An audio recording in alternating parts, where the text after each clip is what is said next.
Escuchar un centrifugado como este de noche o madrugada, si es que las ordenanzas de tu ciudad lo permiten, no es ya lo más recomendable para ahorrar en la factura de la luz, al menos de momento. Las claves para reducir esa cuantía cambian según el consumo general y otras variables, como el precio del gas o la empresa con la que tengas contratada la energía. Aunque para poder ahorrar es primordial saber qué tipo de tarifa tenemos contratada, algo que desconocen la mayoría de los clientes. Soy Silvia Cruz La Peña. Hoy en El País, del Planchagate a las coladas programadas. ¿Cómo puedes ahorrar hoy en la factura de la luz?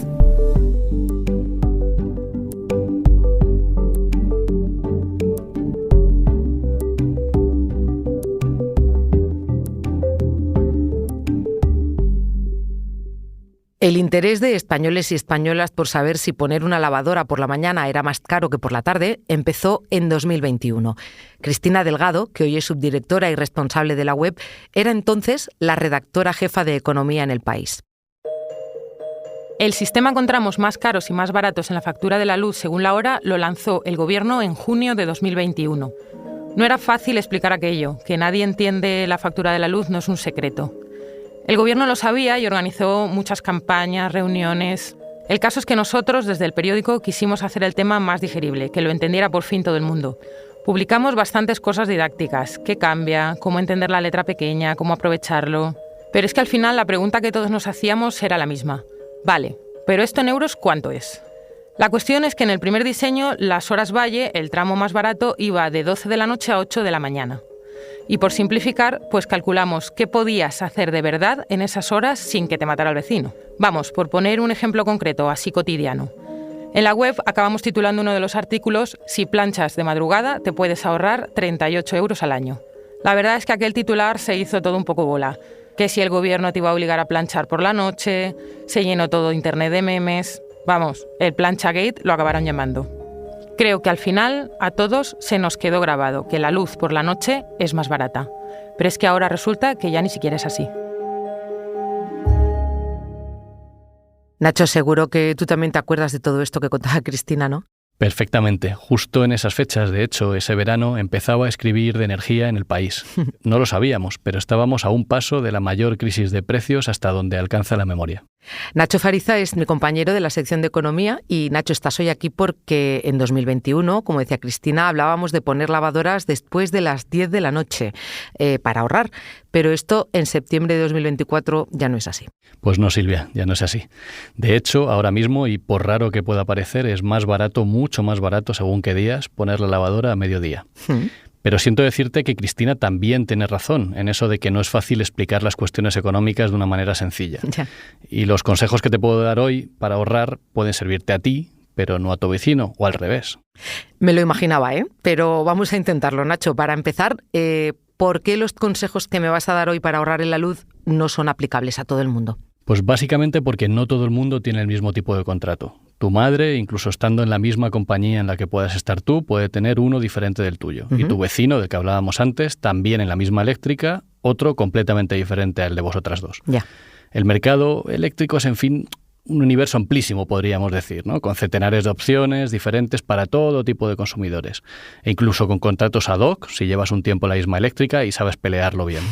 Las posibilidades de ahorro son máximas, sí, pero también las de perder dinero si no estás atento o si no sabes exactamente lo que tienes contratado. Algo que me temo pasa y bastante.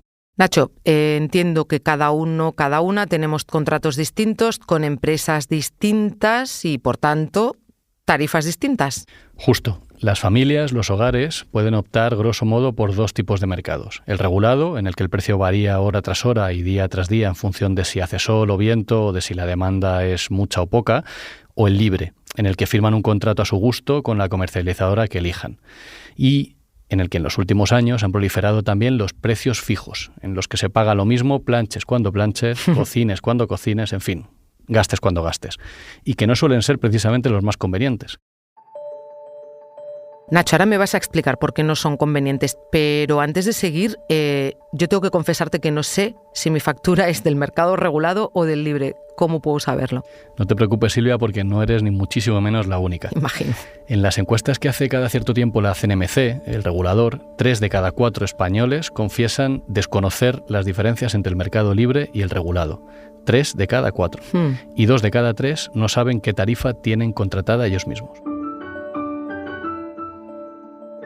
Quizás sea un buen momento, Silvia, para hacer vuestra habitual pausa de Hoy en el País y así damos a los oyentes un margen para que cojan su factura y vean qué tienen contratado. Y también, si les interesa o no, planchar a una u otra hora. Nacho, me parece perfecto. Enseguida volvemos.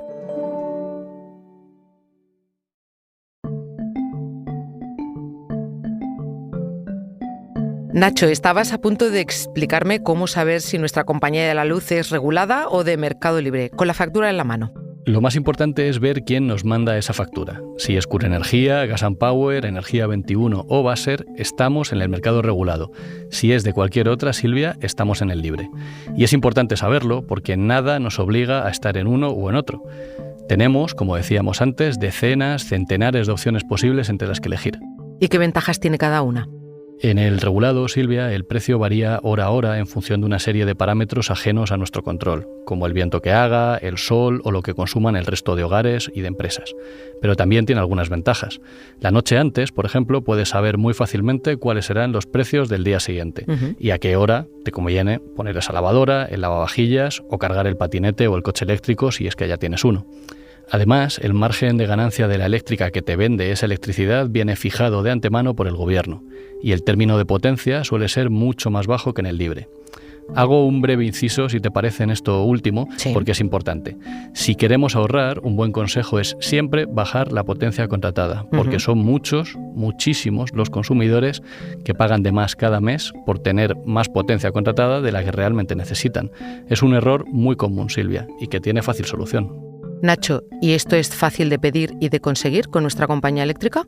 Fácil, facilísimo. Es tan sencillo como avisar. Eso sí, hay que echar números antes y ver que tampoco vayamos muy justos. Pero bueno, como un criterio general se puede decir que para un hogar medio, con 4 kilovatios de potencia, va más que de sobra. Pero volvamos a la diferencia entre los dos mercados. Estar en el libre también tiene sus ventajas y sus inconvenientes. Permite, por ejemplo, combinar suministros como luz y gas o, bueno, si prefieres despreocuparte del todo, elegir una tarifa de precio fijo. Pero antes me has dicho, Nacho, que esto no era muy conveniente. No, lo más normal es que si optas por esta modalidad acabes pagando más de lo que pagarías en el regulado o con una tarifa de discriminación horaria, a poco que sepas adaptar tus consumos, la realidad de tu día a día, digamos, a esas condiciones que te ofrece la eléctrica. Por tanto, si he entendido bien, los consejos sobre cuándo es más barato hacer una colada de color afectan a estos consumidores, ¿no? A los del mercado regulado. Justo, a los del regulado siempre. Y también, Silvia, a algunos de quienes están en el libre y tienen una tarifa con discriminación horaria, es decir, con tramos caros y con tramos baratos. Está claro que para ese 40% de consumidores del regulado, unos 8 millones en total, planchar o poner el lavavajillas a una u otra hora sí marcará la diferencia en su factura. ¿Es ese tu caso, Silvia? Pues ahora ya puedo decirte que sí. Pues voy a ver si puedo darte algunos consejillos muy sencillos, muy fáciles para ahorrar un poco. Bien. Lo primero es, si nos acordamos, mirar los precios del día siguiente en la web de Red Eléctrica de España, de REE, muy sencillo, o en una de las muchísimas webs que lo replican cada noche. Aunque parezca difícil, te aseguro que no lo es. Vale. Pero, en fin, si no queremos o no podemos estar tan pendientes, hay un truco general que nos puede ayudar a ahorrar sin seguir todo al milímetro. Consumir cuando más sol hace. Esa es fácil. Y si es posible, Silvia, los fines de semana también, ¿vale? Cuando la demanda cae con fuerza y los precios también bajan. Es decir, que ya nada de lavadoras por la noche. Nada, Silvia, las noches para descansar. El acelerón de la energía solar fotovoltaica en los últimos años ha sido tal que esas horas centrales del día de las que hablábamos son ahora, al menos la mayor parte de días, hay excepciones, claro, pero suelen ser las más baratas. Y también, Silvia, las más limpias, porque son aquellas en las que la proporción de energías renovables sobre el total es mayor. Y también, ojo, en algunas de ellas sobra oferta, es decir, hay más oferta que demanda. Y este es un buen truco para aprovechar y ayudar al conjunto del sistema a compensarse. Hablabas ahora de compensar y yo quería preguntarte por una cuestión que me parece que nos interesa a todos, a todas, que es la del IVA. Aquel IVA reducido del 21 al 10% que estaba previsto hasta el 31 de diciembre. ¿Cómo ha funcionado esto, Nacho?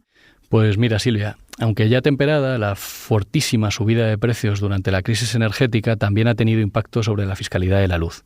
Para este año, el Gobierno ha rebajado ese IVA del 21 habitual al 10% actual si el mercado mayorista supera los 45 euros por megavatio hora en media mensual. A ver, esto todo parece muy complejo, pero no lo es.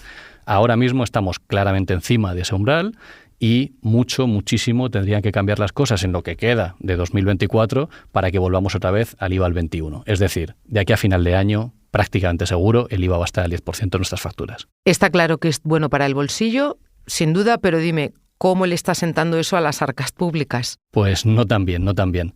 De ahí que nada parezca indicar que el Gobierno vaya a prorrogar esta medida más allá del 1 de enero del año próximo. A ver, el cálculo no es fácil, porque cada mes es un mundo, pero de media podríamos decir que ha costado algo así como unos 100 millones de euros mensuales a las arcas públicas desde que se puso en marcha. Un dineral, es un dineral, Silvia, y que además se suma a los varios millones de euros que se habían aplicado ya antes en forma de ayudas, subsidios, rebajas fiscales para que empresas y hogares pudieran capear la crisis. Aunque esa crisis energética ya haya quedado atrás, no se nos puede olvidar, además, lo que fueron aquellos meses de 2022. Sí. Precios del gas por las nubes, luz en precios máximos también. Lógico que el Gobierno tuviera que poner medidas encima de la mesa, pero la situación ha cambiado mucho desde entonces. Ya veo, Nacho. Estábamos hablando de compensar, estábamos hablando de ese IVA también reducido y hay otra cosa que te quería preguntar porque si no recuerdo mal, en aquel 2021 una de las motivaciones para cambiar esa factura de la luz también era hacer un uso más eficiente de la energía. Pues sí, Silvia, y ese es, de hecho, el mejor legado no de ese cambio en la factura, sino de la propia crisis energética. El cambio de chip en la forma en la que prácticamente todos consumimos. No hacemos lo mismo que hacíamos antes, ¿no? Esa subida de precios yo creo que nos ha hecho cambiar un poco nuestros hábitos, ¿no? Por dos motivos. Uno, porque somos más conscientes de que el derroche se paga y se paga caro, y porque sabemos que no es lo mismo ni para nosotros ni para el medio ambiente consumir electricidad en un momento o en otro. Yo creo que esto es importante saberlo porque muchas veces no somos conscientes, ¿no? De que poner una lavadora a la 1 de la tarde o a las 3 de la tarde no tiene el mismo impacto ambiental que ponerla ese mismo día a las 10 de la noche. Así que volvamos un poco a lo anterior. Mejor en las horas centrales del día, eso está claro, y mejor también los fines de semana que los días de diario. Ahora, además, ajustarnos es mucho más fácil porque muchísimos de nuestros consumos se pueden programar muy fácilmente. Las lavadoras, los lavavajillas, los coches eléctricos. No es tan difícil como parece ni como algunos quieren hacernos creer. Nacho, gracias. Y te cuento cuando me llegue la próxima factura de la luz cómo me ha ido. Espero que mejor que las anteriores, Silvia. Muchísimas gracias por la invitación.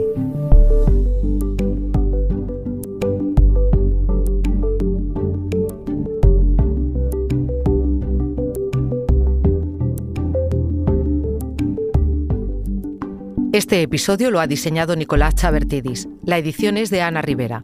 Yo soy Silvia Cruz La Peña y he dirigido este episodio de Hoy en el País realizado con Nacho Fariza. Gracias por escuchar.